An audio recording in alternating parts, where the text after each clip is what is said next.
Alex, in the interest of full disclosure, I should probably be honest with you. I am completely biased to the Chicago Bears. This is incredibly disappointing news, Patrick. I'm going to have to ask you to recuse yourself from all further Chicago Bears coverage here on GiantBomb.com, which, as you know, as the internet's preeminent Chicago Bears fan site, that means you have to leave now. Damn. It was a good run, though. It was a good run. That was a good run last night. I don't know if you watched the end of that game, but I did. Talk about a team suddenly waking up in the second half and figuring something out. Because holy shit, they were getting their faces kicked in the first half, and then it just all turned around. yeah. I watched the first half in Wisconsin. We were at my parents' lake house and left at the half because the game started so late, and I didn't want to get home at 2 in the morning. So we listened to it on the radio coming back, and one thing I will say, I really like listening to local announcers. They get really excited in a way that obviously the national announcers can't or don't want to do, but man, they get you excited about that game and angry when things go wrong. Oh yeah. I mean, that's the job of the local announcer, is to be the hype man, more or less, for the team. Because if you're listening to local coverage of any kind of sports event, you want the most enthusiastic person you can find. And that's always my favorite part when they do like the ESPN recaps, is that they tend to kind of throw the voices from the local announcers. There are some real weird sounding dudes out there doing commentary for football games. Yeah, and just one little tidbit, and then we'll move on, because I know everyone's favorite part of the morning show is NFL time, which it's certainly mine. Maybe we should do it like the Garnett Lee had a podcast, and he would, when they wanted to indulge, they would just do it at the end. So maybe I'll keep that in mind if we've got some big stuff going forward. But in any case, Jay Cutler was had the most amount of running yards on our team last night. Which is telling, because he's only slightly more mobile than the least mobile quarterbacks in the NFL. I remember he used to be able to run a little bit more when he was younger. But Yeah, no, I mean he is always having a guy that can scramble, but there's guys that can scramble like Colin Kaepernick, Russell Wilson, RG3 when he was a player that had body parts that could do things. Right. But Jay Cutler is more just sort of a classic scramble of being able to get out of the pocket, but he's not going to run it back. It also occurs to me how much Jay Cutler is beginning to resemble an overstuffed garbage bag that has been left for too long on the side of the road. Because my God, that guy just looks so just dumpy and unhappy. And as a man who is incredibly dumpy and unhappy looking, I want to welcome him to our side of the fence. It's not a happy life over here. Well, I'll make sure and send him your way when his 7/4-year contract is up. Ugh. Patrick, how was your weekend? Other than it was good. It was this thing called the Kluppick Open. It's where my dad's side of the family comes out to our family's lake house, and we drink too much, we golf too much, and now I'm sore. I'm sore from golfing because 36 holes, 10+ hours of golfing is a lot of swinging. 36 holes, yeah, that's a lot of golf. I was significantly better on day 2, enough that I think I'm actually going to take lessons. Like I had a 4-hole stretch of getting par on every single one on some pretty lengthy holes, and I was like, hey, maybe I could be okay at this thing. I always just treat it as a joke, just show up and have some fun and drink some beers and smoke cigars and just kind of putz my way through. But I had a couple good ones. I was like, hey, maybe I shouldn't write this off. So maybe I'll invest in a lesson moving forward. Yeah, that's all I get when I try to play any kind of real golf. Like even if I just go to a driving range, it's like how many feet in tens can I hit this ball? Because unless it's miniature golf, I have no golfing skill whatsoever. I can putt. That is the one thing I have demonstrated some very minor aptitude toward. But when it comes to driving a ball down a field, I'm lucky if I can actually hit the damn thing. Yeah, that is usually the case for me as well, but I don't know, something took me over. Maybe it was the Sunday. It had to put me in a good mood before the Bears game, put me in a bad mood for a while. So I guess it's just the way it goes. So I did that. So I didn't play any video games. I played 2 hours of Destiny by myself on Thursday evening before my family showed up. But by and large, I was video game free. I was not infected by the video game this weekend. Did you get a chance to actually get down with anything? Well, there's actually a little bit of irony in you bringing up the golf stuff because there was one game I decided to dig into a little bit this weekend, and that is desert golfing. All right, so I've been hearing a lot about this game for about 2 weeks now on my Twitter feed. It has been it's interesting. There are some game designers I follow, Bennett Foddy, Doug Wilson, a bunch of other folks that they'll start talking about something, and then about 2 weeks later, then like all my press friends are talking about it. And it seems like now has been with the tipping point. I've seen Desert Golf screenshots for weeks, and now folks that I'm closer with are actually playing it. So please set up Desert Golf because most of what I know is that it's hard as balls. Okay, so I'm playing it on iOS. I don't know if there are other versions that are harder than the one that I'm currently playing, but the iOS one I have not found horribly difficult, but I don't know if I've gone, maybe if I go further into it, it just suddenly gets way, way harder. I don't know. But it is a beautifully simplistic game in that all you really have to do, all you have is a plane, which is, sort of modeled after desert sand, a ball, and a hole, and there's like minor obstacles that you're just trying to angle the physics. You're just trying to like line up the angle and the power of your shot, trying to get it in the hole. If you bounce too far, it'll bounce off screen. You have to start over from the beginning. There are inclines and declines and all sorts of things you have to kind of navigate. It is extremely simple. The mechanics are extremely simple.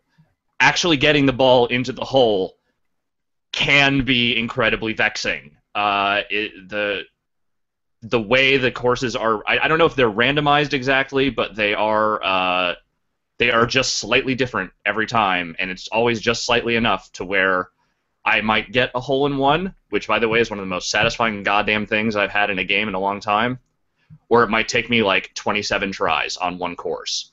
I'm never quite sure which one I'm going to walk into with each course, but it is essentially an endless golfer because I am up to stage like 300 at this point, and it just keeps going, so I assume that there is actually no end to it. So what I have played golfing games on Stickman Golf. I think is the one I've played on iPad. It's a pretty fantastic. I think there's two of them series. But is it like the desert? Like what is about this one that seems to be really getting into everyone's head? Like because the way people are talking about it is with a passion and a furor that is more than just this is a pretty addictive golf game. I wish I could explain that. I cannot because I've only spent a couple of days with it. I do really like it a lot. I think because it is so simple in its mechanics, it's just line it up, get the power, go, see if you can make it work. Because it does have that level of purity to it, that's what I think works about it. It is just make the ball go. Try and get it in the hole. There's no weirdness to the courses, like other than just some basic, environmental obstacles. There's no gimmick to it other than just it being kind of on this deserty plain, which doesn't really come into play at all, other than sometimes if you're on a shallow enough incline or decline, because it's sand, the ball won't roll as much. But that's it. Like that's really the only way it comes into play. It's like there are basically 4 colors in the entire game. It could not be simpler, but because it just works. And because it works, I never feel like the game is cheating me or I'm beyond a solution to any of the courses. It's just like, well, I just have to eventually figure out how to make the physics work so that the ball goes in the hole. It might take me 30 times, but it'll work. And it seems like a lot of the folks in the chat that have played the game are pointing out, sort of what maybe that it factor the game has is almost like its simplicity is unique in a genre that often really dresses up the game of golf in order to get you interested. If we're talking about Mario Golf or any of the other, like it's usually games full of gimmicks and weirdness and over the topness and frozen balls and all this other stuff to try and make golf more interesting than the base level of just get the ball in the hole with physics.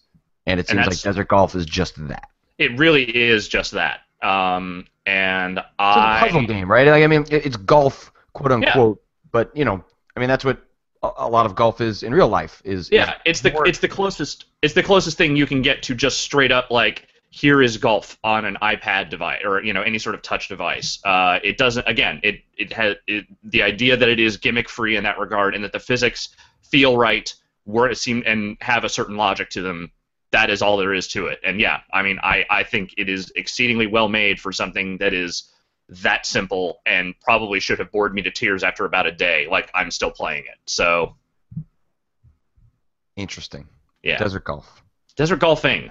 Desert golfing. So, just on iOS, or are there other platforms not aware? Let's see. I think it's on other platforms as well. I don't know what though. I just looked for it on iPad and there it was, and so I got it, and it's good. So, yeah. iOS, Android, Amazon. So it seems like it's a mobile thing. Yeah. From Captain Games, who is also responsible for EnviroBear 2010. Which is a game I it's the remember. EnviroBear guy. Oh my God, I didn't even know he had made anything else. And Realistic Summer Sports Simulator, which is also a game I remember. He makes a lot of quirky iOS stuff, basically. EnviroBear is also on a. If you've not played EnviroBear, it is recommended. EnviroBear is one of the first truly avant pieces of weird mobile gaming that I've maybe ever played.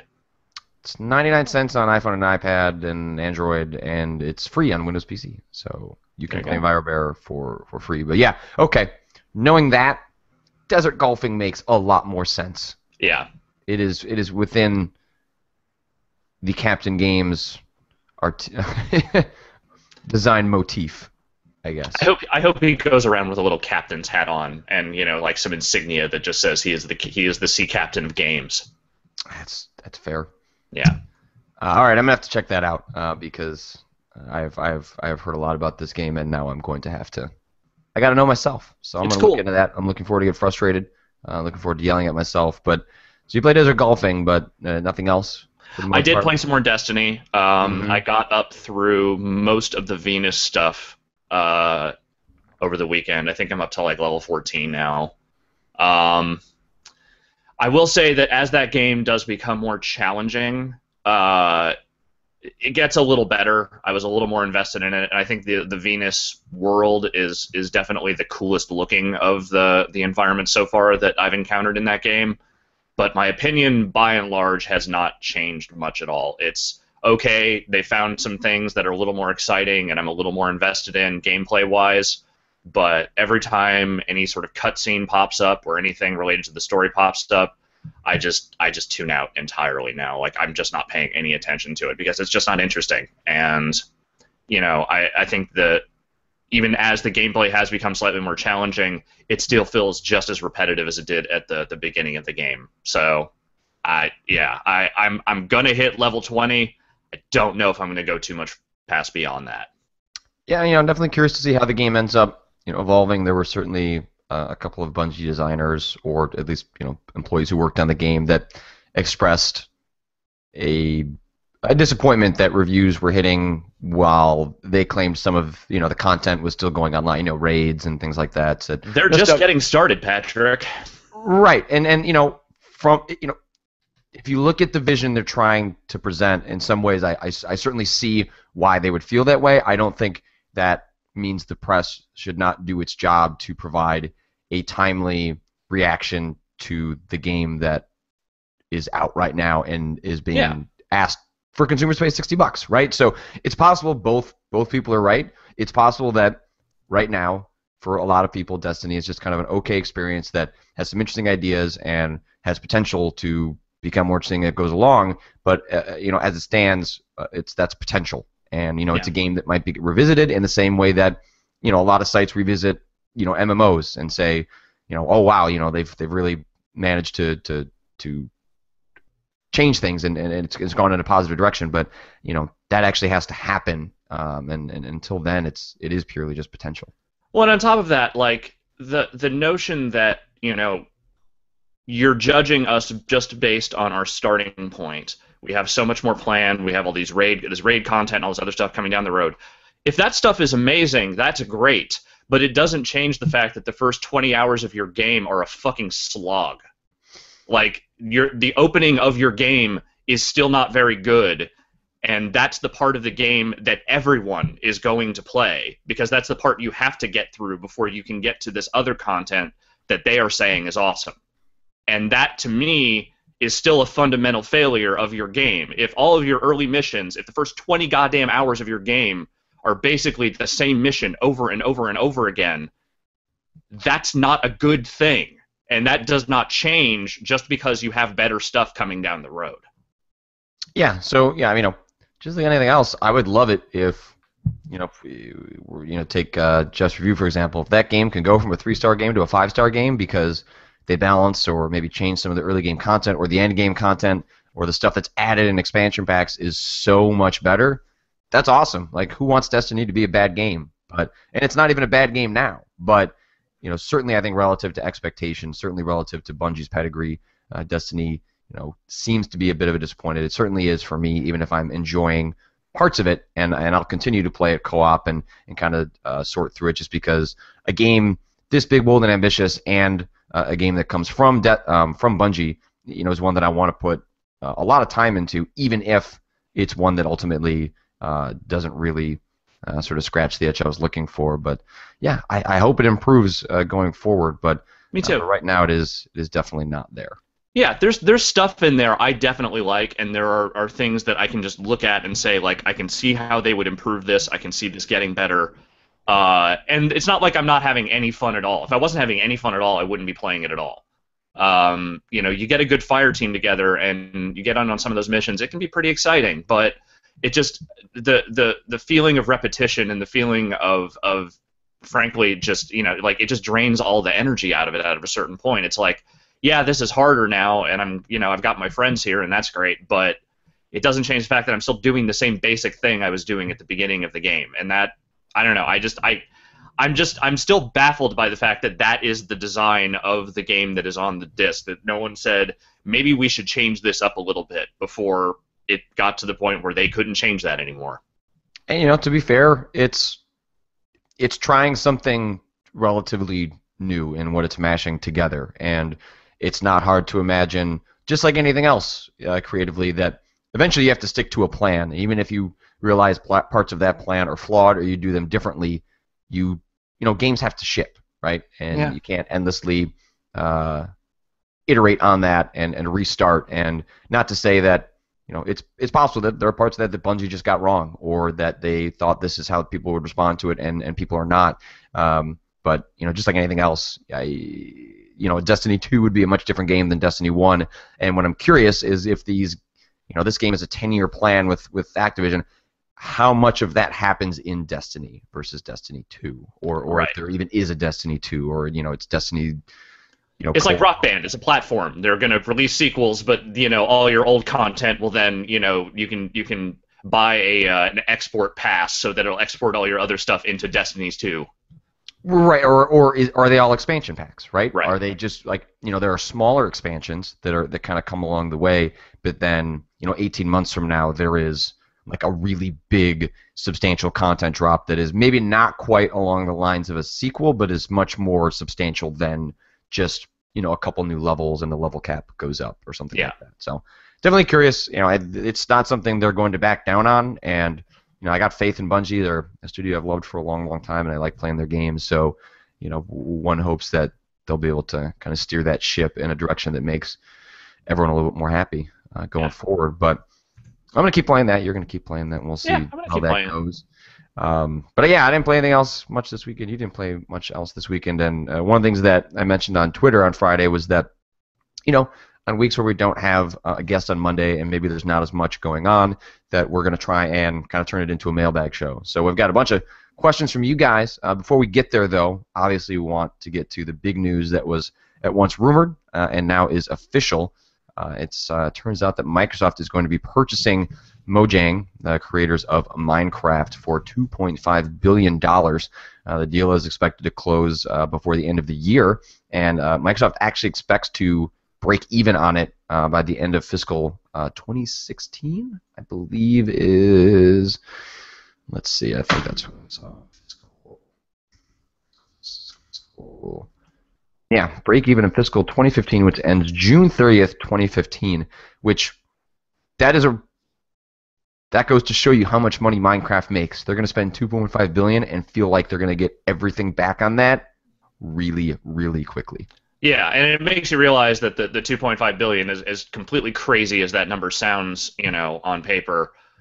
In the end, Notch is not necessarily standing to make the maximum amount of money he could have made if he had stayed where he was and just kept, continuing on in the same role that he was in. Now he is effectively out, and now Microsoft will reap the reward for the foreseeable future on that thing. And to be fair, the amount of money he got is probably more than fair for what he wants to do with the rest of his life, which according to his statement now sounds like he just kind of wants to make some small experimental projects, do some let him dare type stuff, and kind of stay out of the limelight for a while, which I can understand and respect that entirely. I do recommend everyone goes and checks out Notch's personal statement that he put on his blog at notch.net. I think around the time that the rumors of Minecraft being sold, because I mean that's really what this is about, right? Like Mojang is being bought, but they made 2 games, and that card game seemed all right, but the real money is in Minecraft. And until you mentioned it, I'd forgotten that even existed. So yeah, exactly, and that's probably the case for most folks. And there, I was, I don't know if I'd say guilty, but I went back through some of Notch's personal statements, and there is some deep irony in Notch selling to Microsoft when he was one of the most vocal opponents of Oculus selling to Facebook, has really needled Microsoft in the past, even in specifically regards to Minecraft. Oh yeah, because he hates Windows 8.1 or 8.0 so much that he didn't want to, he wasn't going to put it in their app store. Anyway, he's been a vocal critic of both the company he just sold to and the idea of selling out. He has been one of those guys that's been willing to take pot shots at his colleagues who have gone down paths where they have an idea and then they sell it for a bunch of money. And Notch, for a lot of people, I think represented a certain pureness of how you would hope that maybe you would handle it if you found yourself in that situation, in which Minecraft kind of stumbled into being this really amazing worldwide phenomenon that legitimately has had an impact on the world beyond just being a very popular video game. And I think Notch tried to embody that independent spirit and to try and maintain that. But if you read his personal statement, it clearly came at a psychological cost that he is no longer willing to bear, and he does not even appear to be apologizing for selling out, because his statement seems to weigh the emotional and psychological toll of continuing to be this symbol, to continuing to be this CEO and running this independent venture, and the cost was too much. Yeah, and that's something you can certainly be sympathetic towards. Yeah, you can. And I mean, to be fair, as much as some people like to call him out as a hypocrite, I think it was Jake Rodkin that surfaced it for me. But someone had gone up and dug up a few of his tweets around the time the sale was being rumored, and one of the things he said straight out was $2 billion. That's my number. Give me $2 billion, and then I will sell to your crappy company. And lo and behold, and that was last year. That was something that came from the end of last year. So in reality, no, he's actually just making good on what he said he would do. They gave him the number he wanted, and he is abiding by that, saying, cool, now I'm out. And like you said, the psychological toll that you talked about, I totally understand that. He doesn't sound like a guy who much enjoys the idea of being the figurehead of some massive thing like this. In his mind, at least, he considers himself just a programmer, just a guy who likes to experiment with weird shit. And, I imagine that the pressure of, even I don't know what his day-to-day was as far as, the Minecraft stuff went. I mean, as far as I could tell, he wasn't really doing that much anymore. But even being associated with something like that, I could see how it would totally stress him out and drive him completely insane. So, the whole idea of selling out is something I certainly bought into when I was like 16 and I was getting really mad that all the punk bands that I liked were signing to, major labels. But in reality, as much as we want to believe that all artistic creations are these, pure works of pure creative fancy, no, they're there to artists have to make money. Artists have to, survive. And in order to do that, they eventually end up selling their works, to various corporations, or in some cases just directly to consumers. Obviously, Minecraft, as kind of beautiful and pure as that thing could be in some way, was not some just small outsider work of art. It was a game that created this really intense, massive fan base, especially among kids. I don't see this as him selling out. I see it as him just kind of like what he said, just getting out while there's not much left for him to do. Yeah, take the money, run. Do I think Microsoft is going to screw this thing up royally? No. I don't think they have to do anything to it. They just have to kind of leave it. They just have to keep letting it exist, and the money just keeps coming, right? Yeah, and as folks ourselves that in some ways are sort of public figures to some extent, it's something we kind of just stumbled into because it's what our jobs turned into. Yeah. All of us started as writers, that then video became prominent, and I can definitely have a deep sympathy for a public figure that says things all the time because it's part of your job, and as a result, you say enough things, you're going to be a hypocrite a lot of the time, because if you say a lot of things, that's just going to happen. And I think what you have to be mature enough to do is be okay with being wrong, and that seems, or at least being able to change your mind and accepting that. Maybe wrong is the wrong way to actually put that. And that appears to be what is happening here with Notch, is someone who, obviously was critical of a lot of folks that did exactly what he is doing right now to some extent, but he's couching that with, look, I shouldn't have maybe done those things. I have a different perspective on it now, and while it's a lot of fun to point out the hypocritical nature of it, it's also okay to be wrong on that stuff. And it's the Notch here in the beginning of September in 2014 is different than the Notch that was writing those tweets. Yeah. And that one is okay with moving on, because he's not doing it with a middle finger. He's doing it with the intention of trying to take a little more ownership over his life. Now, of course, he gets to do that with hundreds of millions of dollars, if not billions of dollars. So the scale of it is something hard for a lot of us to comprehend. But I think the idea that he wants to get back to making himself happy, and he seems to be doing that with some humility, knowing how it looks based on what he said in the past, is something I can have a lot of deep respect for. Yeah. In the end, I hope he donates some of that money, and that he just keeps enough for him to allow himself to just live the life he wants, which is to say, just make his weird small projects and just kind of do what he wants to do as a programmer. Yeah, and some of the base questions that we're just talking about, Minecraft as a game, Microsoft's already said they're going to continue to support Minecraft on other platforms. I think that is key to the long-term success of Minecraft, is that it is not exclusive, it is ubiquitous. That's something that has to be everywhere. It has to be everywhere. So what that means, going forward is a really interesting question, because you would hope that they actually continue to, it is possible that Microsoft Studios is going to have internal teams that are working on content for the PlayStation 4. If they're smart about this as an investment for the company of Microsoft rather than as a strategic turn for the Xbox division, they'll continue to do those things. They will, whether they do it themselves internally or hire teams to manage that.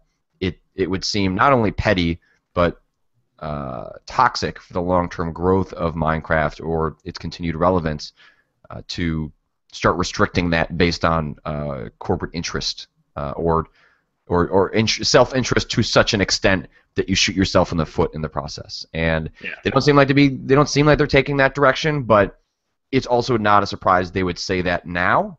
The real question is 18 months from now. It's 4 years from now. When a new platform comes along, is Microsoft going to get in that?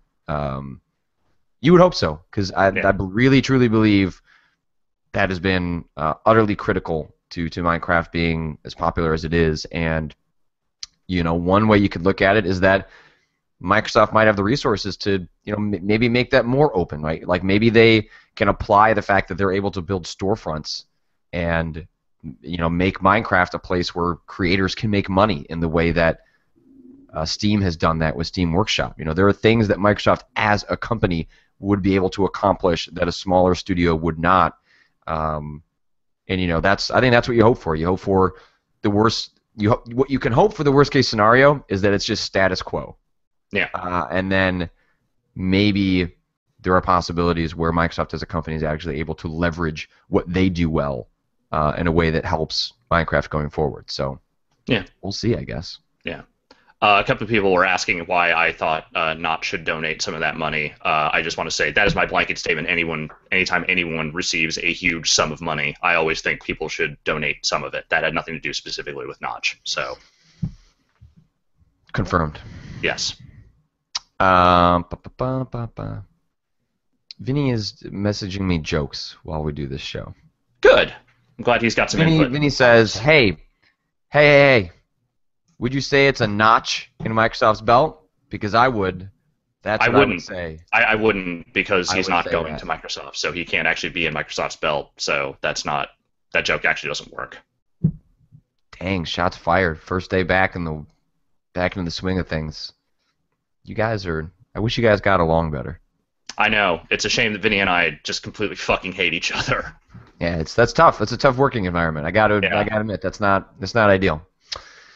So, I'm sure now that I said that, I'm just going to be subjected to a ton of Vinny jokes, which I look forward to. When Vinny gets on a pun roll, it is a dark nightmare that you don't get out of for a little while. Nope. So let me pull up some of your questions. I accepted these from Tumblr. We could do it. It was actually pretty good. It wasn't that bad. There were only a couple of jerks, so good job. Did you include the jerks? No. Okay. No. Every once in a while, it's good to highlight that stuff, but you got to keep that in perspective. So, a lot of these are anonymous because I, a couple of months ago, switched off anonymous questions on my Tumblr account just because there were a couple of guys really ruining it, and it was unfortunate, that you have to register an account, but that is just kind of the way the cookie crumbles. But for doing stuff like this, I temporarily switch it off so people that, they're on the site or follow me on Twitter that want to ask questions and not register a Tumblr account, I'll let you do that. So a lot of these are anonymous because that is the kind of the vast majority that came in. Let's see. Why don't I pull up? Anonymous asks, hey, I was wondering how you guys managed to stay interested in gaming at such a high level on a consistent basis. My gaming hobby went through many ups and downs my whole life. I'd go months without playing things and then do almost nothing but play Morrowind for days. Now at age 37, I find myself playing older games 90% of the time. It made me think, how do the people that have to play games as a job stay interested enough to do that with conviction and drive? Thanks. That's a really good question. That is a good question.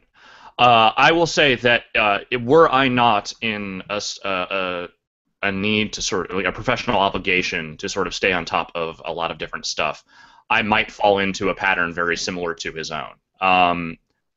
This is not my natural state, the idea of playing a bunch of games every week. That is something I had to kind of train myself to do at a certain point, because you want to kind of stay up on things if you're writing criticism or just in general writing about the industry. My natural mode is not to play games all the time. Like if I weren't, in fact, the year and a half I was working at Harmonix, I think I played like 4 games that were not products that I was actually working on at the time. So it is actually a concentrated effort on my part to stay up on this stuff, and sometimes it can get a little bit taxing in terms of my sanity. But that said, once you kind of get into a rhythm with it, and once you realize that you don't have to finish every game that you play, just play them. If you like them, then finish them, and if you don't, and you're not reviewing them, you don't have to finish them. I think it becomes a little bit easier to get into that kind of rhythm, at least for me. Yeah, I mean, I'll be honest. It sucks sometimes. Yeah. And then when we started doing a show like this, you find yourself on the weekend going, all right, well, I guess I gotta stay up for another hour and a half because I gotta play something, so I have something to talk about. And that's what's tough about that, and that's why I wanted to find ways to do like this mailbag show is like to cut out times like that because there are if it doesn't come naturally, then and you keep doing that, you're going to start dinging your own passion for the thing that we have gotten into full time, right? Yep. So there are parts where you do have to just play stuff because hey, sounds like everyone else on the staff is really into this. If it's going to come up on Game of the Year, I want to at least have an opinion on it. I don't have to finish it, but if you want to make an argument for or against a game being on a list, for example, you got to be able to say something meaningful about it. And so there's definitely that aspect to the job. And one of the things that I try and do, and it's something I've written about and talked about constantly on the site, is when I find myself in a rut where, let's say, like Jeff's really into shooters, right? Like, or I'm really into platformers. So, ideally, I just kind of keep playing variations on that. But there'll be times when there's just not that much interesting to play, and that doesn't mean there aren't platformers or shooters coming out because that will always be the case that there are games of that type coming out. But if you just kind of keep grinding into those games, you're gonna get upset because you're playing them just because you like that kind of game, not because you're interested to play that game because the mechanics are pushing you forward. And so one of the things I try and encourage to folks, and I try to reflect that myself, is I roll the dice on something you don't usually play. Try something that maybe you had a bad experience with before, but maybe that was just a one-off. I have in the last couple of years found myself falling in love with genres and franchises that I never could have imagined getting into. Dark Souls, Fire Emblem.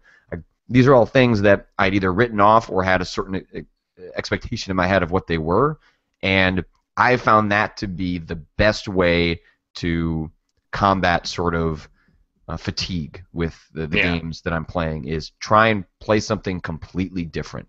And if that doesn't work, just don't play video games. It's really good to have hobbies elsewhere, whether it's even as simple as comics, reading, movies, like just other mediums. I find if I spend some time there, it actually informs how I feel about the games I play because I get some perspective from what other creative mediums are doing. Yeah,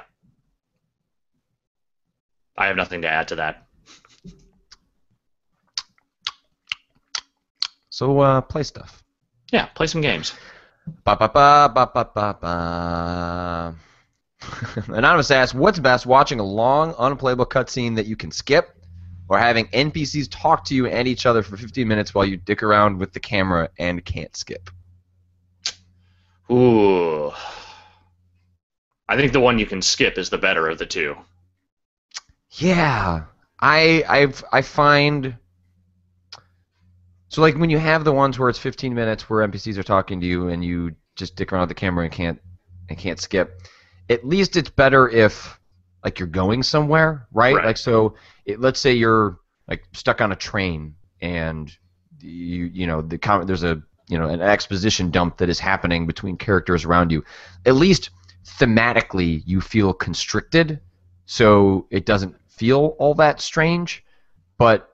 like if you're just like in a town square and a guy is just talking to you, but you can still control the camera, that is infuriating. And that's when, like, I really love it when games have maybe a dialogue skip where, flip on the subtitles, read what they're saying, and move forward, because that just really bothers me, because you're just sitting there just like flipping the camera around, just waiting for them to get to whatever thing you want to get to. And I wouldn't even... I think there's something that was really bothering me in a game recently that was like this. I'll hate when you've got an NPC talking to you and you're kind of just dicking around with the camera and you accidentally go a little bit too far and that stops the dialogue and then you have to start it again. Oh man, yeah. I've never had that. I've never had a thing where I walk too far away and then suddenly it has to restart over. That's terrible. Yeah, I'll like roll out of the way. I don't think I did it in Diablo, but I don't know. There was some game recently where that happened, where like 2 different times I got bored and anxious, and then rolled out of the way, and then had to listen to it all over again. That's some bullshit. It's not good. Not good. It's not good. Not good. So yeah, I guess I'm I think I'm on the side of NPCs talking at me, and I could dick around because I at least feel some agency. But long, unplayable cutscenes just. But if you can skip them, I guess, but often they're there for a reason. Like that's like usually story-heavy games like Metal Gear. Like if you're skipping the cutscenes in Metal Gear, then what are you playing a Metal Gear game for? which is why I don't play Metal Gear games. I'm not saying that's not like a larger existential question. Yeah. As someone that likes a couple of Metal Gear games, and there is a ongoing Metal Gear feature on our website. But I think there's no. Dan said he was skipping the cutscenes when he was playing the game on his own on the way to work. So I think they're watching the cutscenes when they're playing it. But yeah, I don't know. 15-minute cutscenes. I think that's already a problem up front. So Yes. whether it's skippable or not, I think maybe is neither here nor there. Oh, what I would say is the subversion of that, which is actually the one that bothers me, is the unskippable cutscene that plays before a boss that when you die, the cutscene inexplicably plays again. No, that's just garbage. That's just top to bottom garbage. Yeah, so, it's those situations where you die, it starts you outside the dungeon or, whatever the entrance is to the boss trigger, and then I don't know why. I mean, I guess I can understand a world where they maybe think you want to watch the cutscene again, but the idea that you can't just immediately skip it, or the game just says, you know what, you probably don't want to watch that a second time, and just skips it. That's fine. Whew. That is truly the one that bothers me the most. I kind of had to waver between those two that were offered there, but the one that really gets me is that, the worst. Let's see. Anonymous asks, why is Destiny getting so much attention? In general, most members of the press were unimpressed by the game's initial reveal at the weird event they did. I don't know what weird. Oh, I remember that. That's when Jeff went to Seattle. Most people were also unimpressed by the game's first E3 appearance. The reaction to the alpha and the beta was resounding meh. I don't know if I would say that. I feel like I've known this game is going to be mediocre for years now, and yet, so this is actually what I thought was the interesting subtext of the question, which is, and yet, Giant Bomb has hours of Destiny content on the site. It seems the only reason people think this is a big game is because Activision said so. So I think, what he's really getting at here is the nature of websites or publications to cover big games a lot, or to an extent that is beyond just the normal cursory look, right? That is proportional to how big the game is perceived to be. Now, go ahead. Well, I was going to say, it's a couple of things. One, I don't agree with the notion that the entire reaction to the alpha and the beta was that of just resounding meh. There were tons of people I talked to. I somewhat had that reaction, but I had a lot of, like, when I would present that to a lot of people, they would say, no, I had a lot of fun. Like, me and my friends would get together. Like, it seems like there's something there. I'm really excited. Like, that was the thing that got me interested in the game. To be fair, it was the thing that got me interested in the game, too, because up to that point, I had no idea what that fucking thing was. So, at very least, it gave me a context for what Destiny was supposed to be, and it gave me some interest in it, even if I didn't necessarily love what I played. The other side of that is, when you're talking about like how we cover games, and this is true, I think of most publications, but I would just say from my own perspective, you take a game like that has been obviously pushed to the moon by Activision. You take a game like that is from a developer like Bungie that has this pedigree and this audience already kind of built into it. This is their first game that isn't Halo in many, many, many years. There is a definitive level of audience interest in that game. Whether it's actually good or not is not the point, because people want to see what it is. People want to understand it. So in our case, us doing those morning live streams when the servers went live, having the review, doing the quick look stuff, that's not based on anything other than basically an audience interest level. People want to know about that game. People want to see what it is. That doesn't mean that we're going to keep playing it and keep doing videos of it over and over again. Now that we've done the review, we've got the quick looks out of the way, all that kind of stuff. Like, we'll probably do some stuff for the additional game content, I imagine, that comes out down the road, the DLC or whatever, but all this really ties into is just an understanding that this is a game that a lot of people care about. Whether they will continue to care about that as time goes on, remains to be seen. But at least at launch, there is an interest level there. Yeah, and I certainly get the guy's point. What is he saying? Does marketing and big pushes buy you increased coverage? And to a certain extent, yeah. I mean, the fact this is a new Bungie IP, I think it'd be a big deal no matter what the context. But yeah, like big games that are getting pushed really hard generate a lot of interest because people are curious about why a company would be getting so invested. If you're spending hundreds of millions of dollars on marketing, it's a big deal, and that's a big gamble, and people, they like to watch things fail, or they like to watch things succeed, and so there's an invested interest in a company getting that behind something, and when that interest reaches a certain peak, you have an obligation to your audience to thoroughly investigate that, because a lot of games you can kind of just peek into and get out, and you can kind of move on, but with these bigger games that have a lot of interest in them, like people want and demand and tell us they want, a lot of this is responding to our audience. If we put up Destiny videos and they, nobody watched them, we'd stop making Destiny videos, right? Like if everyone was only looking at indie games on Giant Bomb, then we'd be doing more indie game videos, right? Like, the site itself is half a reflection of our personal interests and half a reflection of what the audience wants. And then, a lot of what we do is trying to find a balance between the two so that we're excited and happy about the content we're doing and also trying to serve the audience. And, some of that scales based on, it might just be perception of how a game, how big it really is, but that certainly plays into it. Aaron is a drunk says, so they did it for the hits. I come to Giant Bomb to watch the personalities. I don't know if I needed 5, 6, 7 videos on a game they don't seem to care about. Here's a little secret about the internet that I think everyone should know. We do everything for the hits, all of us, not just Giant Bomb, every site on the internet. If you produce content for the internet, you are doing it because you want people to click on it.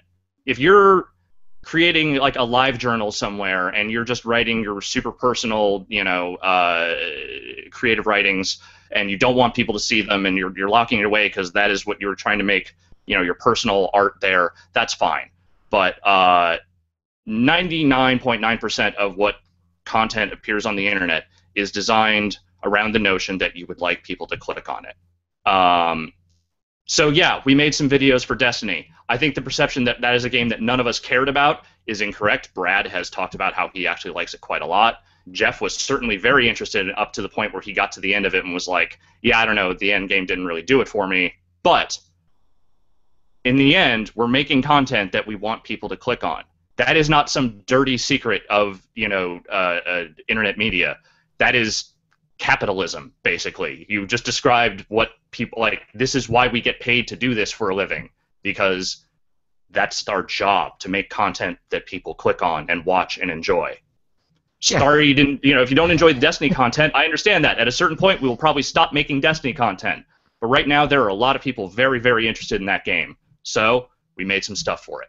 Yeah, and all of that is just that video games are a business. Giant Bomb is a business.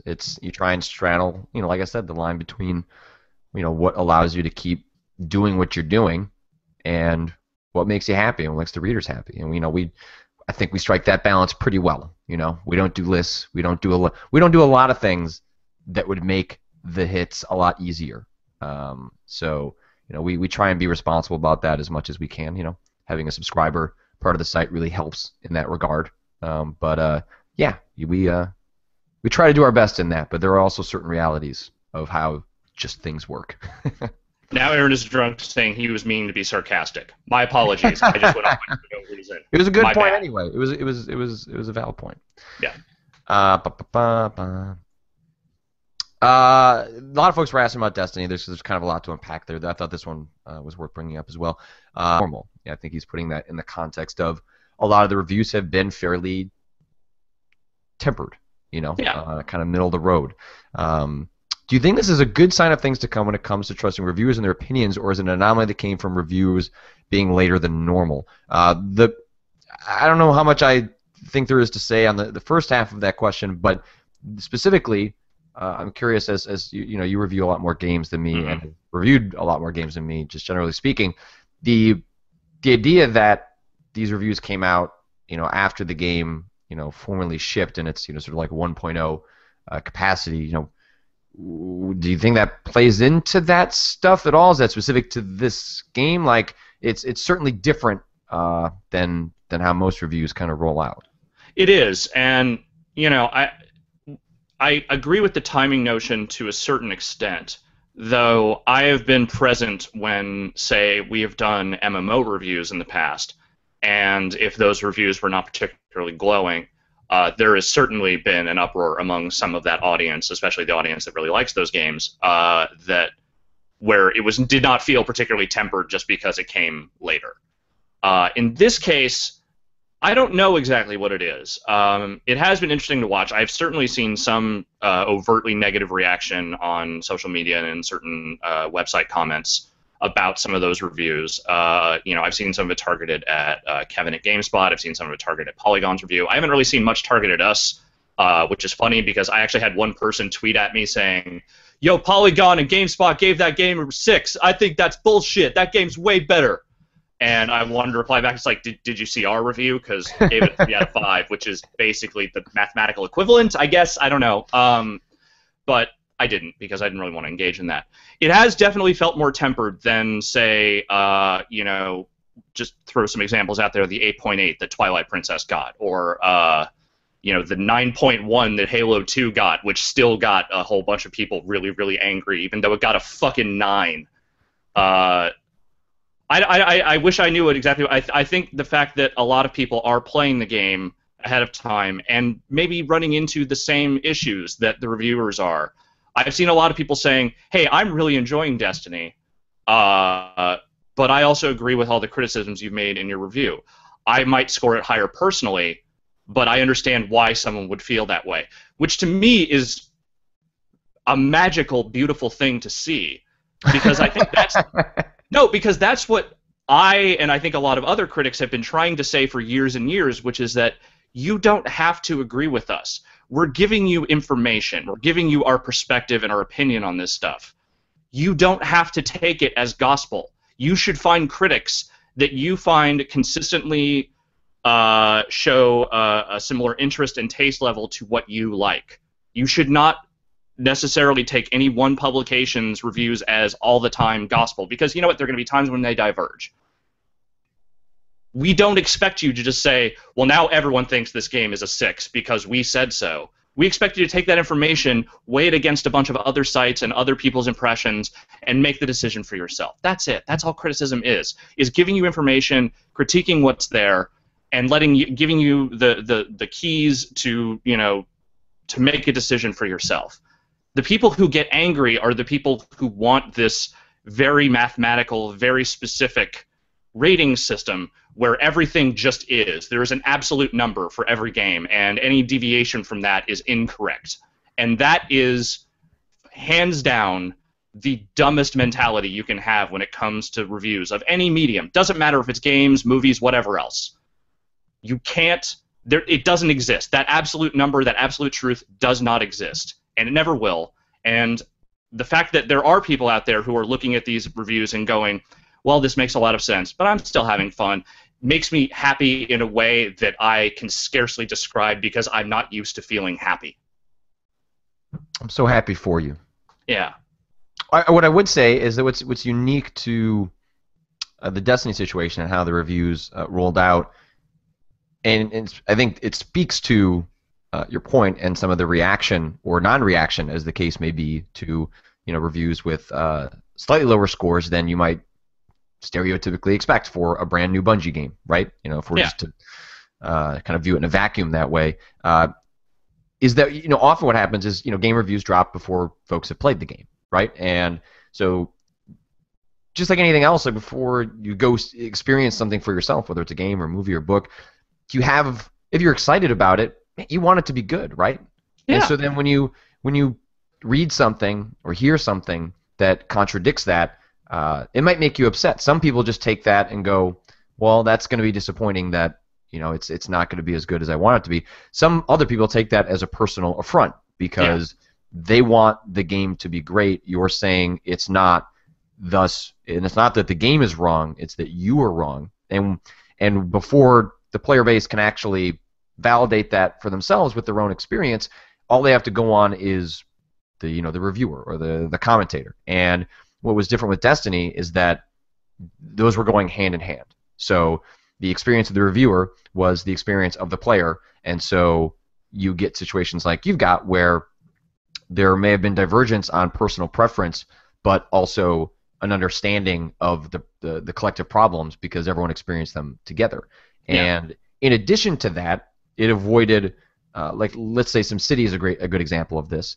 There are times where the reviewer experience is more ideal than the player experience when a game goes out and especially scales with servers and things like that. And it's unfortunate because the reviewers are in a catch-22, right? Do you wait until the game is out for everyone and not give buying advice up front if you consider that to be one of the important reasons that reviews exist, or do you wait till the game is out and have the player experience, but then potentially your audience has bought the game on hype or interest alone without actual feedback from a critic, and that's a tough one to square away based on what your site's priorities are or how you want to handle your job as a critic. And Destiny was an instance where there was no choice in the matter, right? Like it happened a certain way because Bungie and Activision unfolded it that way, and in many ways, it's the most ideal situation, but it doesn't necessarily allow for the buying advice on day one. And if you're on a site like Giant Bomb, if you're on video game websites reading video game reviews, you're probably the kind of person that wants to be there on day one. You like being part of the excitement because we fucking love video games, and it's fun to be there when everyone else is excited too. So, a lot of us don't have the willpower to not buy right away because we want to be there and be excited for it. So it creates a really weird situation. But I will say I'm reading some of the comments and some of the reviews that were a little bit lower. It warmed my heart for people to be like, I agree with this review, even if I like the game a little bit more than you. I was like, that's what we always wanted. It is. It's a beautiful thing. And, for whatever it's worth, I will take some of the personal blame. And I think that anyone that worked at GameSpot, let's say 10 to 15 years, in the last 10 to 15 years, will take some of the personal blame for this too. There was a time when we had our scoring system that was basically built on mathematical properties. Like we were feeding 5 component scores into one overall score. And I can understand how having that system for so long can make someone think that there is actually some sort of formula to this where, there is like an absolute number. We perpetuated that for a long time, and I think that every time we rolled back that scale a little bit more, I felt a little bit happier because I realized that we were taking some of this absolute notion out of this thing that we sort of made people believe existed even though it didn't. That's why I like the 5-star sale, and that's why at some point I would be totally fine if we just got rid of scores altogether. I don't think they matter anymore. I think that, the idea of an at-a-glance numerical whatever just to kind of give someone an idea of what a review is, there's still some value in that, but the way it has been taken and has been run with for years, this is not a new thing, but for many, many years, the way it has been taken and run with as, well, this got a 9 here, but this got an 8 here, who's wrong? That's at least partially our fault, and I'm sorry for that, and please don't do that ever. Yeah, there was the last point on this that I'll make was there was someone that mentioned this to me in a Giant Bomb private message when we were kind of chatting about the nature of media and stuff like that, and he pointed out that you have all this divisiveness in I guess what you'd consider the traditional games press when it comes to reviews. The interest, especially amongst younger viewers, is obviously in these YouTube personalities or YouTube press, however you want to. I don't like differentiating it like that because I think we all kind of do the same work. It's just in different venues. But if I'm at least to try and distinguish between the two in some capacity, not a lot of scores out there, right? Total Biscuit, other Northern Lion, other folks. They're not attaching scores to the games. They're weighing in, giving almost the equivalent of reviews a lot of the time, but they're not giving scores. And so. Maybe there is something to that idea that what scores do is often create division where maybe there doesn't need to be as much. But I certainly do understand why scores are useful because if you don't have time to read the review, or you're just kind of looking stuff at a glance, like it is nice to have that. You can kind of look at it and just do a gut check. But I don't know. I think there's certainly something to think about in terms of, do they provide a net positive? And I think at the very least, a more simplified scale is harder to bastardize in that regard, because you don't have that level of minutia where people are arguing between 8s and 7s. It's like, this game is either okay, it's pretty good, or it's great. Like there's a little more simplification there, and I appreciate that. I think that is something why I kind of like our system the way it is, though I still wish we had a 0-star rating. Still wish we could. Not that we review that many terrible games anymore, but I would love to have that. Can you think of any game that you reviewed for the site that it might have qualified for? I feel like we had this conversation at one point. Blackwater. Okay, yeah, I feel like that's the one that it came up for. That's definitely a game I would have given a 0 to if I could have. All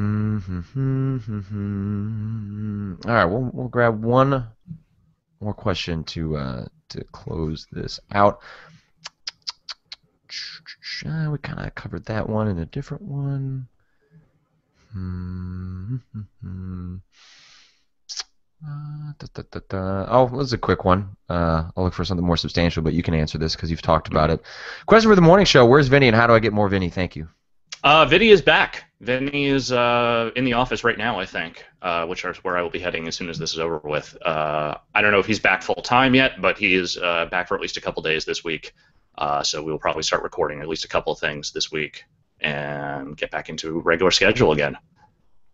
WTF PA? What the fuck, Pa? Maybe that's Maybe Pennsylvania. Sure. Yeah. Okay. We'll go with that one. Not sure this would be super relevant for the show, but have either you or Alex done any tabletop gaming? Do you feel the current state of it has any impact on the video game industry, and would you ever be willing to try something like D&D or Shadowrun after your positive experiences with video games inspired by them? Anyway, you two keep it on. I love me some Scoops and Wolf in the morning. So here's where I'm going to embarrass myself terribly. Is there a meaningful difference between the term tabletop gaming and board gaming? I don't think so. Let's say no, and then answer the question when the chat comes through. Not really. I enjoy the occasional game of Catan or Carcassonne or something like that. There is a very loose, not at all monthly, even though that was what we planned, board game night amongst me and a couple of other media friends that I have in the New York area. Chris Plant, Tina Meany, and Michael Drucker. And we are actually doing that tonight for the first time. We're playing a game called Boss Monster, which I have never even heard of or played before. Is it like a crime one? What is that? Is it like crime? Like, is it like a old timey 1940s like crime, Boss Monster, or is it like? I honestly have no idea what it is. I have not even looked it up yet. I just know that we're playing it tonight, so I am going to learn. So I don't have a great breadth of knowledge about tabletop stuff or board gaming at all. Everyone knows I was super into Catan for a really long time. That was kind of where it began and ended for me. People in the chat saying they're basically the same thing. Okay, that's kind of what I thought. I just wanted to make sure there wasn't like some weird like genre specificity there that I was going to offend someone by saying it's the same thing. Yeah. I have not spent a meaningful amount of time playing any board games really, or tabletop games or what have you. I've gotten a little more interested in the concept through a lot of like the iPad conversions. I haven't really quite taken the dive on, I've heard a lot of good things about like, Ticket to Ride, which I know has a really good version on the iPad, and Catan is one I've heard a lot of really good things about. Hearthstone is like, a game that got me like, oh, I see how these card games could be fun, right? I had not written them off. It's just not something I had a lot of personal interest in. Part of what makes tabletop games work, or is critical to them, is that you need to play with other people. And I didn't have a group growing up, and even now in the last, in my 20s, even though I lived in San Francisco, where you think the ratio would be a little bit higher, just didn't have a group that played stuff like that. So, because I didn't have a lot of experience with it, I wasn't really going to take the initiative necessarily, and it's too bad because it kind of feels like a blind spot for me that I'd like to know a little more about. But there's supposed to be a Pathfinder game starting out here in Chicago with some friends of mine that are really into that. Pathfinder, I believe, is what they played for a subscriber segment with Vinny and Brad and Drew and Dave and Matt. It was either this year or last year. Anyway, it's a pretty traditional tabletop RPG kind of D&D thing. So I might be doing one of those, and maybe I can report back. But yeah, generally speaking, I have not gotten really into those. Nothing against them. Mostly just kind of a blind spot for me. Yeah, same. And it's I think when I was a kid, the people who would have been playing those other types of tabletop games were all just collectively playing Magic the Gathering, and I fucking hated Magic the Gathering. So I just never really got in with that group of people. Yeah, so that is definitely a blind spot for me as well. Yeah. All right. Well, that is. We'll start winding down the show. So what are you up to this week? Obviously, you're getting back together with Vinny in the office. You got any games in particular you're interested in looking at, or you guys just kind of figure that out once you get in? We're gonna definitely kind of figure that out as we go along. We're gonna do a quick look for NHL 15 at some point this week. I have a preview build, which I cannot do anything with until next week, but a preview build of Civilization Beyond Earth. So I'm gonna start messing around with that, so we can do an unfinished for that. And beyond that, I don't really know. I'm sure Vinny has not had a lot of time to play video games, which is perfectly understandable. So we'll ease him back as gently as we can. Yeah, and I don't have anything particular planned at the moment. There was an article that went up on the website over the weekend. I kind of wrote about some feelings from Diablo 3 and Destiny, in which it often feels as though the single-player stuff in games is becoming an afterthought for a certain segment of games. And what I tried to articulate was this feeling that maybe games should be a little more honest about their single-player modes instead of pretending they're of the same caliber of what we've played in the past, because that just seems increasingly like it's not the case. Yeah. So I did that. I'll have Worth Reading going up as soon as we shut this down. I just got to write an intro paragraph for that, and then that'll be up on the site real soon. And then got a couple leads on some stories I'm working on this week. I've reached out to some folks in the Smash Brothers community that I want to try and do something about that community. I'm not sure what that is quite yet, but with the new Smash Brothers coming out, it seems like a prime time to kind of dive in there. So got some leads there, and we'll see where that goes. But other than that, I'm done. I'm done too. All right, Alex, I will see you on Friday. Oh.